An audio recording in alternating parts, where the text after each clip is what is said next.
friends, welcome back to my channel. Today I'm going to show you a super delicious recipe. This is one of my all-time favorite, mutton biryani.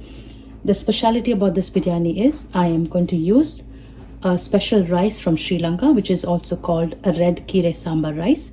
It's one of the smallest grains that is grown in Sri Lanka, and I'm going to talk about that as well in my video. And to complement my mutton biryani, I also have fried eggplant in an Indian style, fresh creamy yogurt salad, and delicious juicy chicken tandoori. So come along and I shall show you step by step on how to make this biryani. So for my mutton biryani recipe, today I'm using a very special and unique rice which is called the red Keeri Samba raw rice. Now this rice is specially grown in Sri Lanka. This is the smallest grain that is available. And again, this rice grain is full of flavor, has a fluffy texture, and absolutely delicious by itself as well. Even if you just cook this rice by itself, it's very delicious.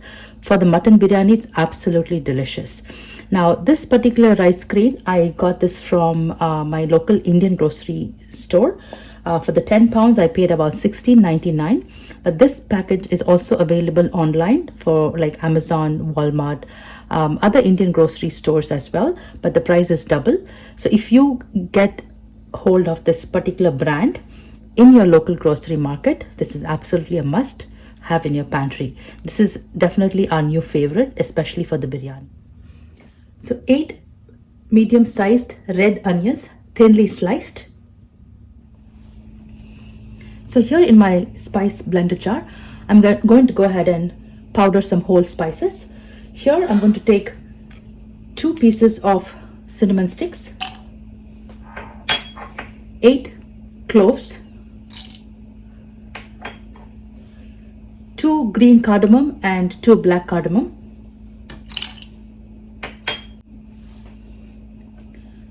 2 pieces of star anise, 2 teaspoons of fennel seeds,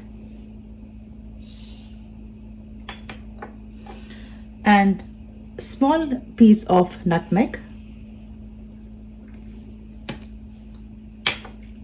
And here I'm also taking, it's called stone flour in English.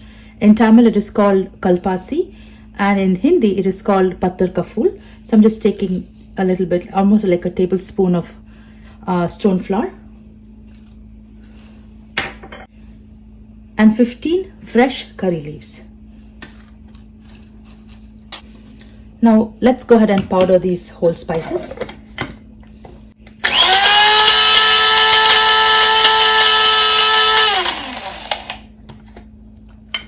So here we have our freshly powdered whole spices. We'll set this aside. So for this recipe, we will require 100 grams of fresh garlic, which is peeled and washed, 75 grams of fresh ginger chopped,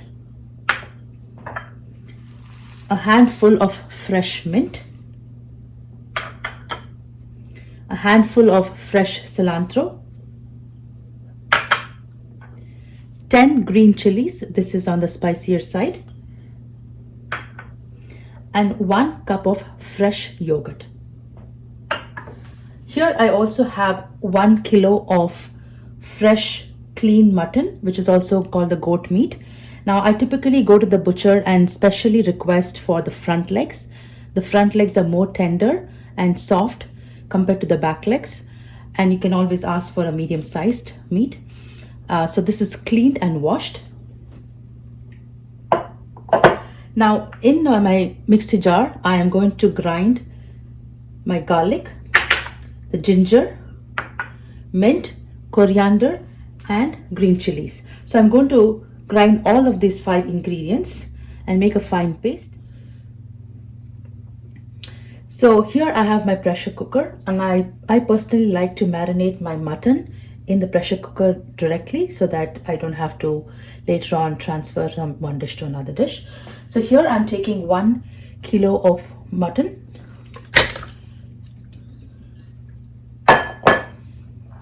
To this I'm going to add 1 cup of fresh yogurt, And here I have my the 5 ingredients that I just ground into a fine paste, and I'm going to just take half of it and put it into the mutton.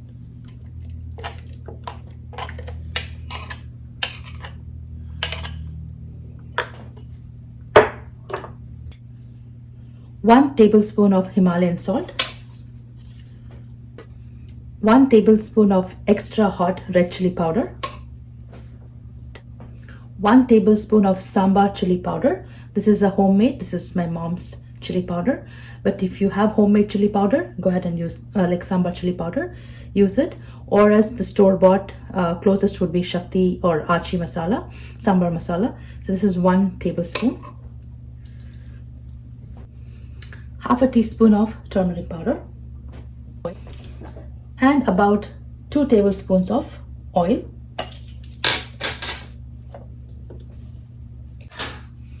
Now I'd like to go ahead and mix everything together.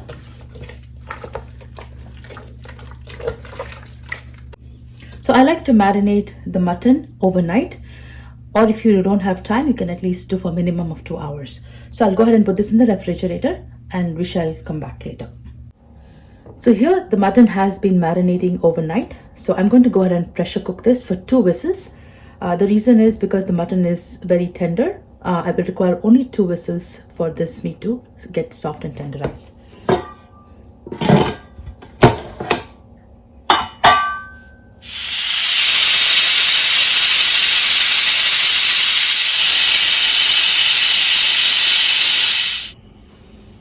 So today I'm making my biryani in an open pot, and this is one of my favorite biryani pot.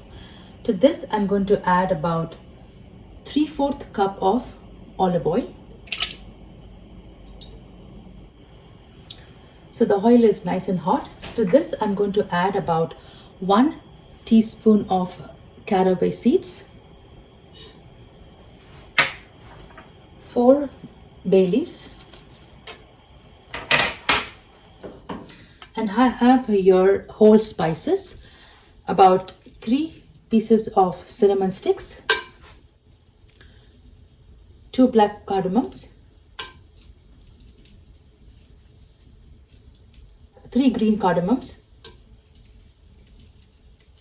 3 star anise, and 8 cloves. Now to this we're going to go ahead and add our sliced onions.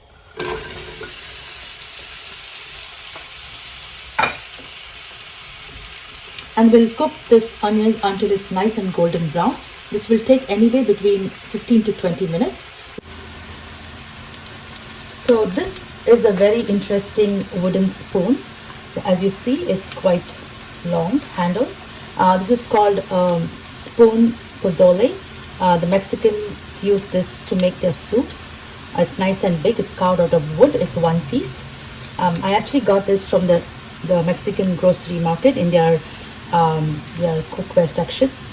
This is really helpful for me, especially when I make biryani, and this pot is really big and it's very easy and convenient for me to stir my ingredients as well as the rice.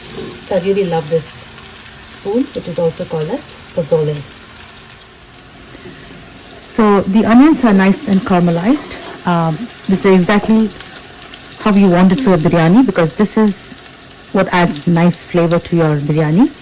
Now to this, it almost took me about 20 to 22 minutes to get to this level of caramelization. Now to this I'm going to add our remainder of our ginger garlic paste, coriander, green chilies and mint.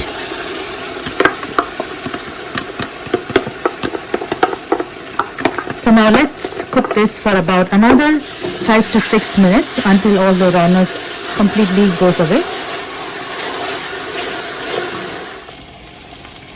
Now here our mutton is cooked nice and tender. I'm going to separate the soup from the mutton, because we are going to use the soup to cook the rice, and we are going to add a ratio of 1:2. So that's 1 cup of rice and 2 cups of water, which is also including the soup. So I'm going to extract the soup and then measure it and then add the remainder of the water. So for 1 kg of mutton biryani, I'm taking about 3 medium to large red tomatoes. They're nice and ripe. So I'm going to wash them and chop them finely while our masala is getting roasted in the oil. Now we'll go ahead and add our chopped tomatoes.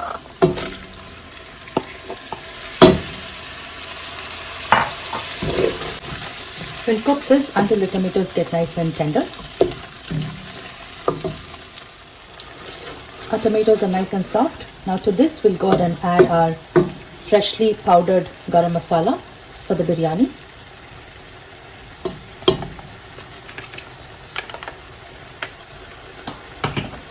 I will let this roast for about a couple of minutes.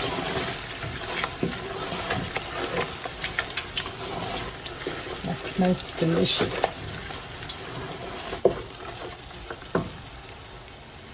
Now our powdered spices are nicely roasted. Now I almost collected about 4 cups of mutton stock. Now I'm going to add this to the pot. This is 4 cups. And I'm going to use 1 cup of organic Thai coconut milk. This is very delicious. I'm going to add about 1 cup to this pot.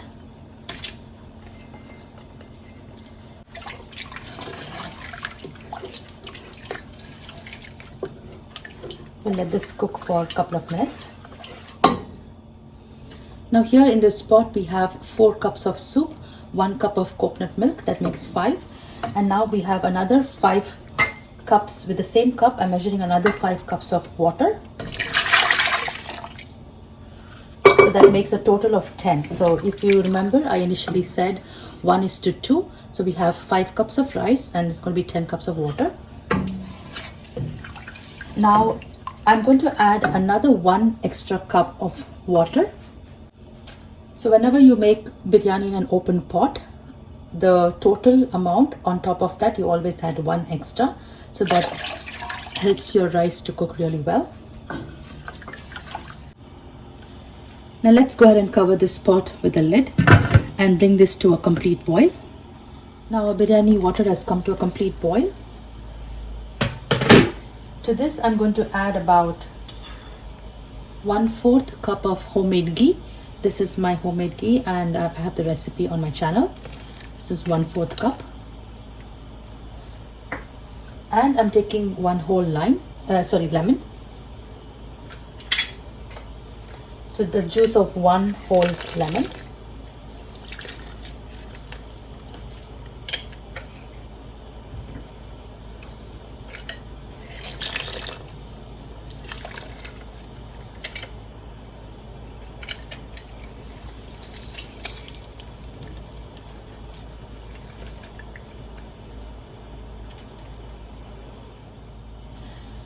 Now we will go ahead and taste the soup to make sure we have the right amount of salt content. Alright, now to this we definitely need more salt. So I am going to add about 2 tablespoons of chicken bouillon. Now if you are not a fan of chicken bouillon, you can go ahead and add salt. But for biryani, I'm going to add about 2 tablespoons of chicken bouillon. That's how much I need for this at this point of time. Now we'll go ahead and add our cooked mutton.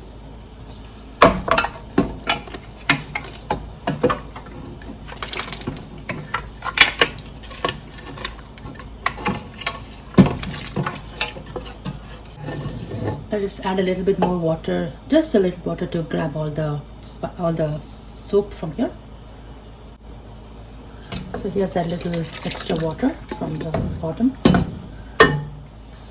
So we'll cover the lid again and bring this to another complete boil before we go ahead and add the rice.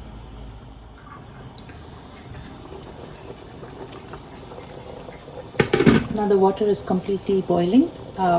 This is the very stage where you want to make sure your salt, your spice level, your all the taste is perfectly fine to your liking. Now we will go ahead and add the rice.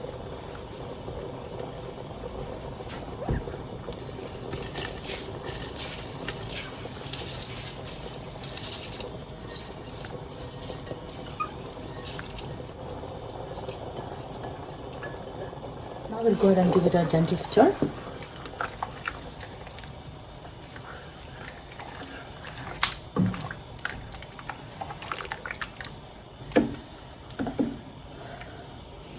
Now we will go ahead and close the lid once again and cook this rice on high flame for exactly 10 minutes. On high flame for 10 minutes. So it's been about 5 minutes. So I'll just go ahead and give it a gentle stir. Just want to make sure the rice is cooking evenly.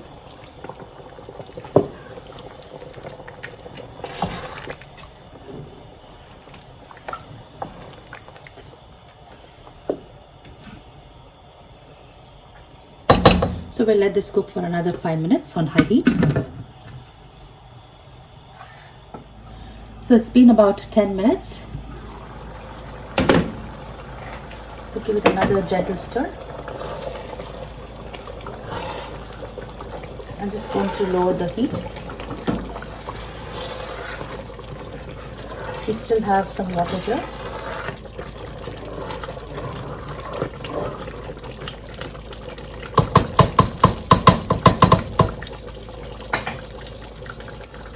So now I'm going to take this off the flame and put an old dosa griddle that I use only for my biryani dum and bring this back on the flame.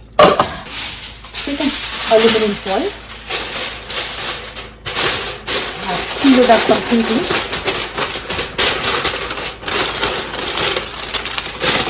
Make sure there's no air escaping.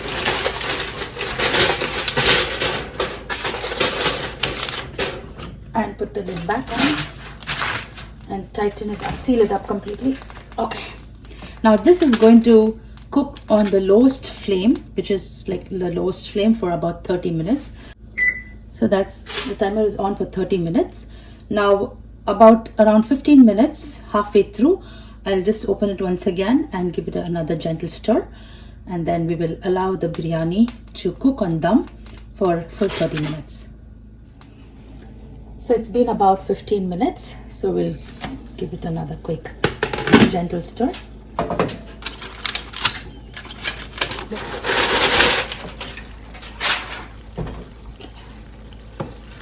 The water is almost evaporated. It's looking good. Just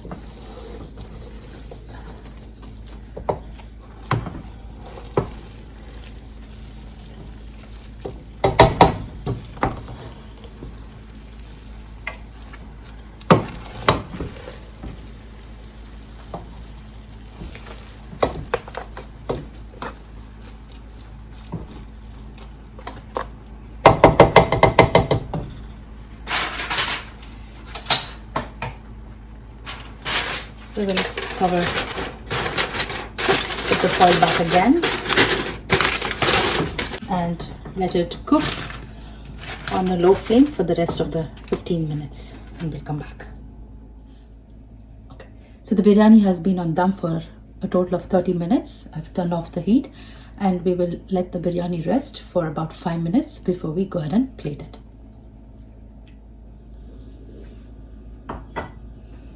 Alright, let's go ahead and open up our biryani.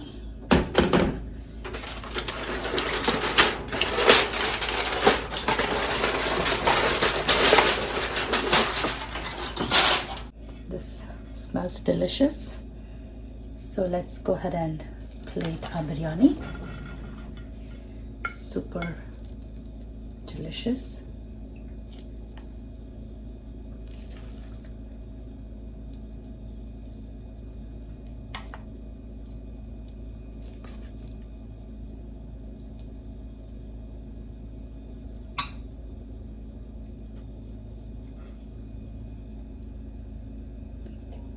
Super hot, super delicious, and perfect biryani. This is one of my favorites. So friends, I hope you enjoyed watching my recipe on how to make the mutton biryani step by step. And thank you for watching. God bless.